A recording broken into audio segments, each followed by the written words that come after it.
Udah gitu masuk ke kamar. Nah, kata saya, mau ngapain? Ya udahlah, biarin aja, biarin. Dia kan anaknya gitu ya, nggak mau kalau kita terlalu paksa-paksa, nggak mau. Kita terlalu dominan ke dia, nggak mau. Udah biarin aja.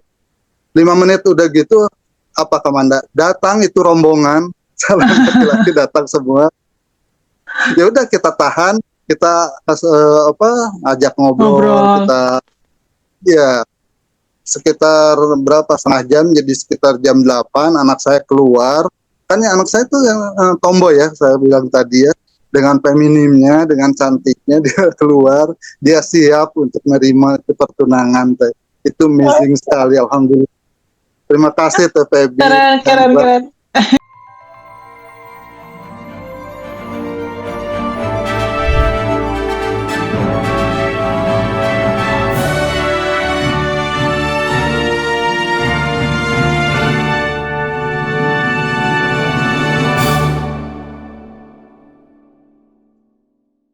Sekarang langsung lanjut ke Pak Budi, ke Pak Setiawan Budi ya. Ya Ya, boleh Kak. selamat sore Pak. Ya Ya, selamat ini sore. cerita, ya saya juga senang banget ini dengar cerita dari Pak Budi nih Teh, karena ya Bapak ini praktekin ilmu dari Abundant Revolution tuh dengan mensending love atau anaknya yang hari itu lagi dalam tanda kutip kabur ya Pak ya dari dari acara lamaran yang udah direncanakan jauh-jauh hari, padahal semua orang udah pada siap, udah pada nyiapin semua acaranya. Nah itu gimana Pak sampai Bapak itu bisa apa ya, merasakan, nggak, kalau kata orang Jawa itu gopoh ya, gopoh itu apa ya, nggak panik gitu, padahal Oh, acaranya bener-bener last minute gitu loh. Nah itu coba diceritakan Pak kiat-kiatnya biar tidak merasa panik ketika mempraktekkan ilmunya TVB. Ya silahkan Pak. ya, Assalamualaikum warahmatullahi wabarakatuh. Gimana suara? Waalaikumsalam warahmatullahi wabarakatuh. Jelas Pak, aman. Jelas Alhamdulillah. aman. Ya, Alhamdulillah. Terima kasih Teh Febi. Ketemu lagi ya. Ketemunya baru sekali sih, tapi WA-an suka ya Teh ya. Ya, mungkin akan mundur dulu ke belakang ya, gimana mungkin saya bisa sampai ketemu, kemudian bisa praktekan sending love, terus use sama. Yang pertama mungkin saya ingin bercerita dulu kalau saya ini udah resign dari pekerjaan tahun 2023 Teh. Karena Ya. saya di rumah sakit udah lama gitu, 27 tahun, udah merasa jenuh juga, ya udahlah saya memutuskan untuk pensiun dini gitu, tahun 2023. Nah, dalam keadaan tidak punya pekerjaan, kan saya perusahaan swasta ya, ya Teh ya. Jadi nggak dapat pensiun, hanya ada tunjangan gitu ya. Akhirnya saya pakai untuk modal usaha. Saya buka toko pakaian muslim. Nah, hari-hari saya kan banyak waktu terbuang ya, maksudnya banyak waktu kosong gitu. Ya, akhirnya saya buka-buka YouTube, nyari-nyari motivasi gitu, cari-cari narasumber yang bisa bikin motivasi untuk apa, penghasilan kita itu bisa meningkat gitu. Apa nih saya lihat, saya coba-coba semua, tapi belum ada yang ngena tuh sampai apa namanya, berulang-ulang. Kemudian pernah ini kata saya ini apa nih awalnya ya, saya lihat juga dari beberapa narasumber belum Bentar kena ya, juga Mama selesaiin awal kerja dulu ya. ya. Ya, ya. Maaf, Pak. Awalnya tuh maaf nih ya, kata saya ini kok musiknya begini gitu ya. Musiknya itu ada agak-agak aneh gitu kan ya, kayak musik Bali atau musik Hindu gitu. Tapi saya perhatiin ya, akhirnya tertarik juga. Nah, pas waktu itu sekitar tahun 2024 itu bulan apa ya, saya lupa, kalau nggak September Oktober tuh saya dengar dialog TPB sama Mas Hendra yang waktu itu yang awal banget tuh. Nah, dari situ saya mulai tertarik gitu. Oh, ini kok lebih lebih ke agama gitu, lebih religius. Nah, saya mulai tertarik dari situ. saya perhatiin lagi, besoknya saya ulang lagi, saya buka lagi. Wah, ini makin dalam kata saya. Nah, yang mengena banget itu teh ya, yang pas teteh itu menerangkan inti sel teh. Jadi kan kata teteh itu tubuh ini terdiri dari berbagai organ tubuh ya. Nah, Ya, dalam organ itu kan ada sel kata teteh ya, ya. Dan sel itu ada inti sel yang ya, jumlahnya triliunan. Nah, betul. dalam itu hanya ada satu material yang jumlahnya 0,0001% gitu ya. Jadi Ya, 99,99% itu kosong.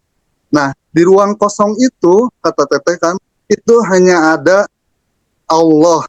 Artinya hanya ada kecerdasan tanpa batas. Nah, saya ini akhirnya saya tertarik loh. Berarti selama ini kan teh saya itu sebetulnya senang ngaji gitu ya, senang dengerin ceramah-ceramah penceramah terkenal, tapi kok kata saya ini nggak masuk gitu ya, nggak mengena, saya merasa biasa-biasa aja. Nah pas dengar TPB menerangkan inti sel, jadi selama ini saya ini kemana aja gitu. Ternyata Allah ini tuh ada di sekeliling kita gitu. Allah itu betul. dekat lebih dari urat leher Beratnya ya. kita gitu. Iya betul. Nah, jadi selama ini kan kata teteh itu kita itu kayak ikan yang sedang nyari air gitu. Ini air kemana? Air di mana ini? Padahal kita lagi nyemplung di dalam air gitu. Oh, berarti selama ini saya tuh gitu ya. Cari Allah tuh kemana ini? Ternyata padahal udah ada dalam diri kita. Nah dari situ saya akhirnya ikut kelas teh. Kelas Bandar Kepolisian yang ketujuh.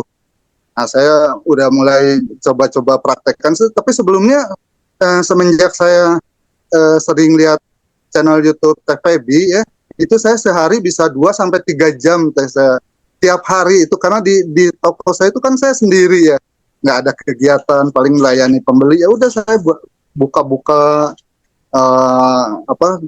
YouTube Teh Febi itu ya. Nah, saya udah mulai praktek kan teh, praktek sendiri aja. Saya coba kalau sebelum tidur, saya coba QJ ya gimana gitu untuk penghasilan saya. Tapi memang belum ada sih ya, belum ada yang manifest yang besar itu belum terasa. Akhirnya saya harus ikut kelas nih kata saya. Udahlah saya ikut kelas. Saya coba juga yang kecil-kecil. Saya sadar napas syukur teh. Saya praktekkan hampir tiap hari itu. Yang pertama 5 waktu itu insya Allah saya lakukan gitu ya setiap habis sholat. Kemudian kalau misalkan habis sholat duha saya lakukan sebelum tidur, bangun tidur, dan kalau sholat tahajud ya itu yang kata Teh Febi 9 ya kata ya 9 waktu dalam kesempatan itu saya praktekkan itu. Terus yang ini juga tabungan semesta itu. Kalau tabungan semesta ya walaupun saya istilahnya dalam keadaan keuangan tidak baik-baik aja, tapi saya mencoba gitu teh praktekkan ilmu Teh Febi. Kalau saya misalkan makan di warung makan, terus ada temen nih yang satu bangku walaupun nggak kenal, itu kalau saya udah makan duluan saya bayarin gitu. Terus kalau nggak tahu ya akhirnya itu yang tadi berapa gitu saya bayarin gitu. Sampai saya akhirnya punya teman orang India teh. Orang India tuh akrab banget situ WA-an. Nah, nah udah gitu kan ada kejadiannya gini teh yang pas kalau nggak salah ini kejadian bulan Januari ya. Jadi yang pertama itu dari kucing. Kucing saya itu kan di steril ya teh ya. Itu ada kucing jantan. Itu kucing kesayangan anak saya di steril. Nah, di kita ini kan saya tinggal di Bandung ya teh ya, dekatan sama Teh Febi. Nah, di Bandung itu ada tempat penitipan kalau kucing udah disteril atau kita mau pergi gitu, ada penitipan. Nah, setelah kucing saya disteril ini saya titipkan di tempat penitipan itu. Nah, dia bawalah ke rumah katanya. Nah, hari pertama aman. Nah, begitu hari kedua, nah padahal itu kucing saya itu dikurung di tempat yang paling bagus, paling kuat. Dan saya udah titipkan, saya hati-hati, ini kucing saya, walaupun badannya gede, tapi dia itu suka bisa keluar, dia suka nyari jalan. Oh iya, katanya. Ya sudahlah, saya aman gitu.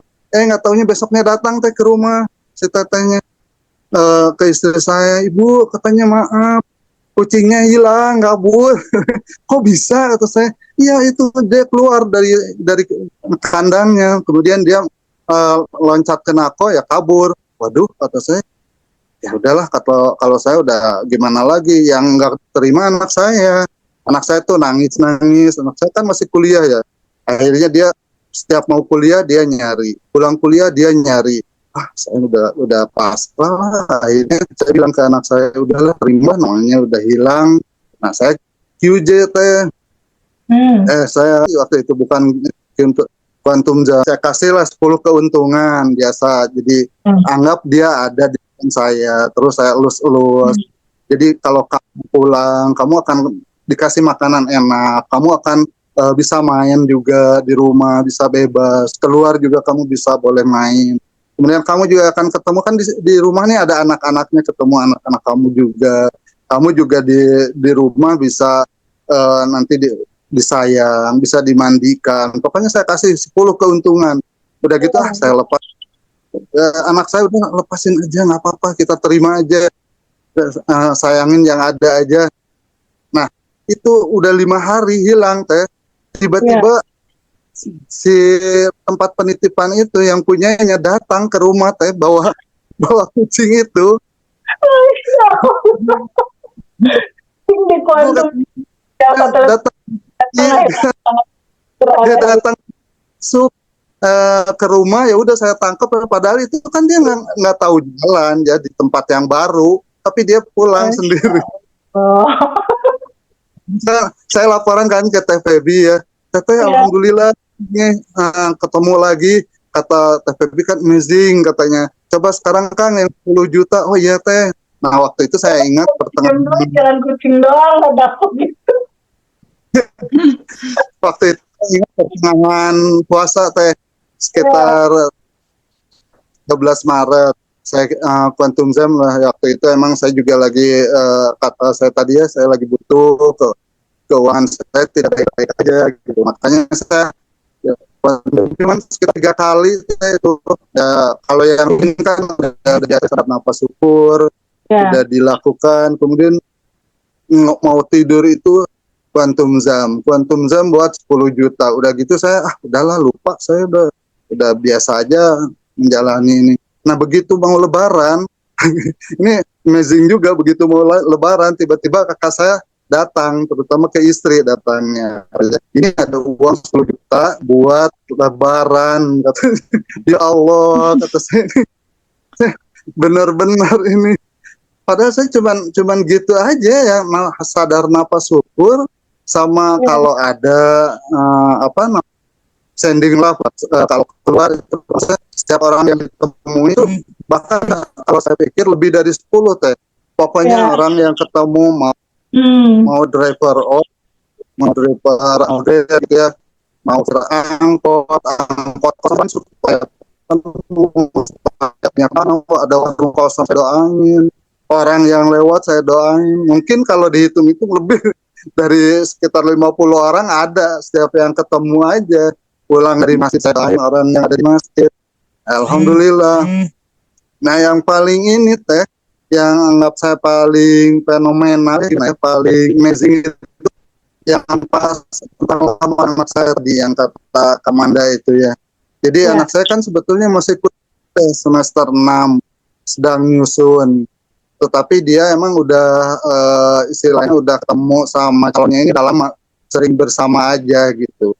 Dan kata istri saya sama ibunya itu, udahlah rencanakan untuk pernikahan aja. Oh ya udah boleh, gimana daripada ini selalu bersama gitu, takutnya gimana kurang baik lah. Ya udah kita rencanakan pernikahan kita ini aja dulu lamaran, istilahnya kita rincang apa ya. Ya udah akhirnya ditentukanlah waktunya itu sekitar tanggal 20 April kemarin kita rencanakan. Nah, itu udah jauh-jauh hari ya teh ya kita rencanakan. Nah akhirnya keluarga saya berkumpul, ada saudara-saudara dari luar kota udah kumpul, keluarga dari calon laki-lakinya juga sama udah kumpul. udah ada saudara-saudaranya juga. Nah waktu itu ditentukan Mbak Daisa, berarti sekitar setengah 8 ya Teh ya, tanggal 20 itu minggu. Nah kita udah merencanakan, udah makanan udah siap, semua udah siap. Saya panggil juga di sini ada Ustadz udah siap juga untuk masih tausiah ceramah.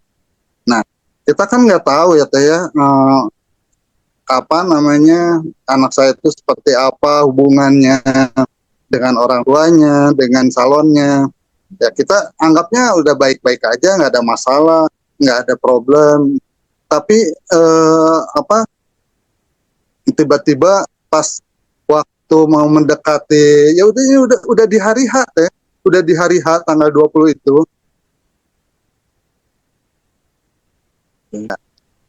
Lanjut ya Kamanda ya. Iya, mangga Pak, mangga. Nah itu udah di hari H ya, kita udah benar-benar ready semua, udah dari makanan keluarga udah kumpul di sana juga. Kita kan selalu kasih info terus ya, di sana gimana, udah siap, udah ya udah saya tenang aja. Di hari itu ya kan seharian itu anak saya kok lebih sering di kamar gitu, tapi saya kira itu wajar aja, orang hari-harinya juga dia sering di kamar, paling ngerjain tugas karena dia kan lagi nyusun juga. Udahlah nggak apa-apa. Nah pas ba'da asar tuh sekitar jam 3:30 pamit keluar. Bu katanya aku mau keluar dulu, ini mau ngasihin absen ke temen. Oh ya oke, tapi jangan lama ya. Ya kita lagi beres-beres tuh, jangan lama ya, cuman sebentar kok, cuman ngasihin absen. Udah ditunggu itu sampai maghrib, berarti kan udah 2 jam lebih. Kok ini anak nggak pulang, padahal dia kalau ada apa-apa ya, dia kan sebetulnya anaknya agak tomboy ya. Dia tapi kalau dandan dia lama gitu. Berarti kan kalau dia mau nyambut hari bersejarahnya ya, buat dia harusnya dia kan mungkin lebih lama lagi kalau dandan, bisa jadi lebih dari 1 jam. Ini sampai maghrib belum pulang. Kita anggap masih biasa ya, nggak apa-apa. Nah lewat maghrib belum pulang juga. Ini anak kemana? Saudara-saudara udah pada nanya, ini gimana jadi enggak kok anaknya belum pulang-pulang, kenapa tadi diizinin? Wah udah banyak itu pertanyaan Teh, udah macam-macam. Aduh kita udah bingung juga gimana ini. Tadi telepon itu nggak aktif, saya telepon sampai 10 kali nggak aktif. Ibunya WA juga sama.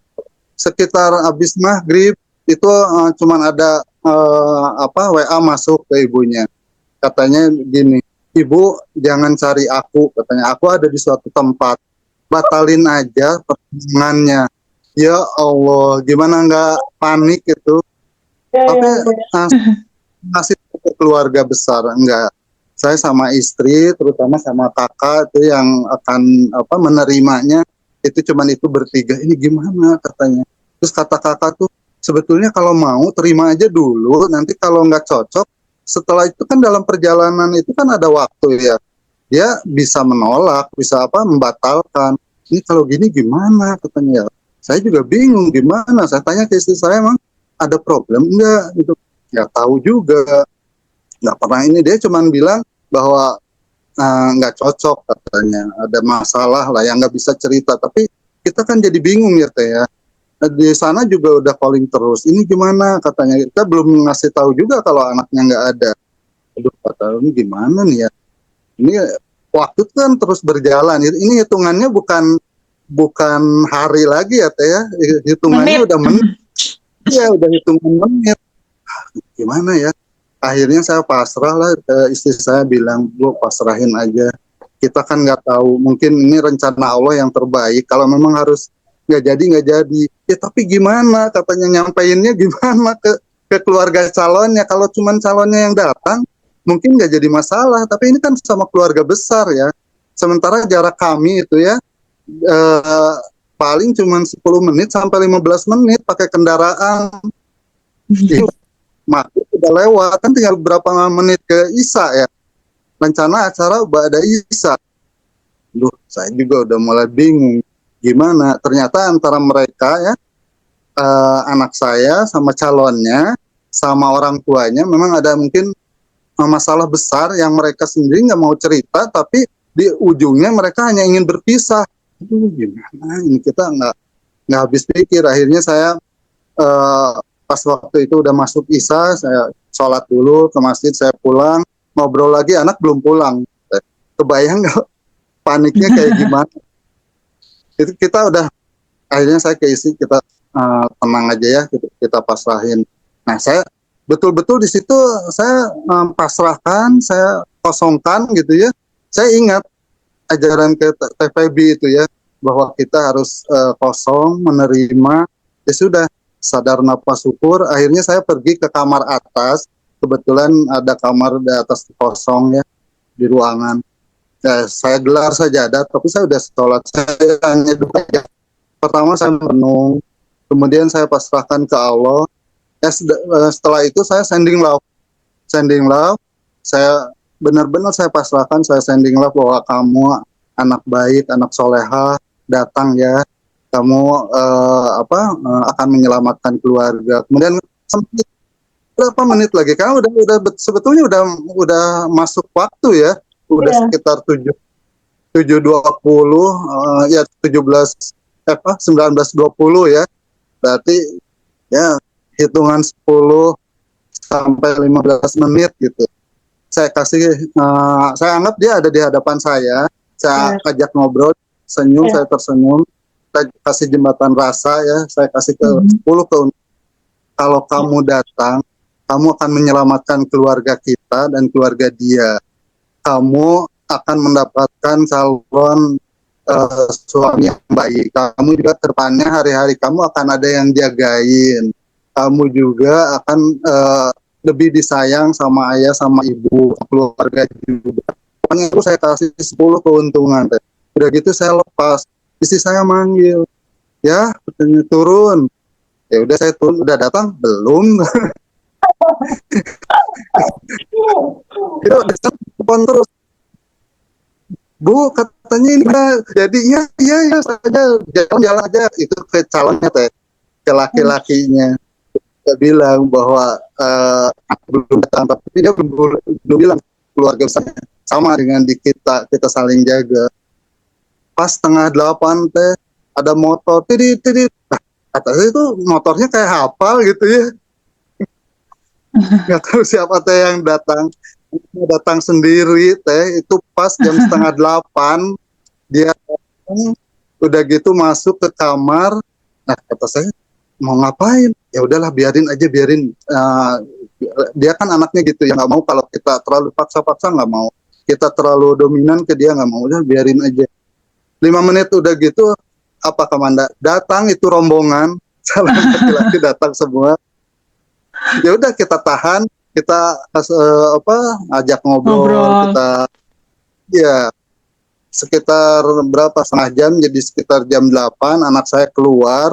Kan ya anak saya tuh yang tomboy ya, saya bilang tadi ya, dengan feminimnya, dengan cantiknya dia keluar, dia siap untuk menerima pertunangan teh. Itu amazing sekali, alhamdulillah. Terima kasih Teh Febi. Keren.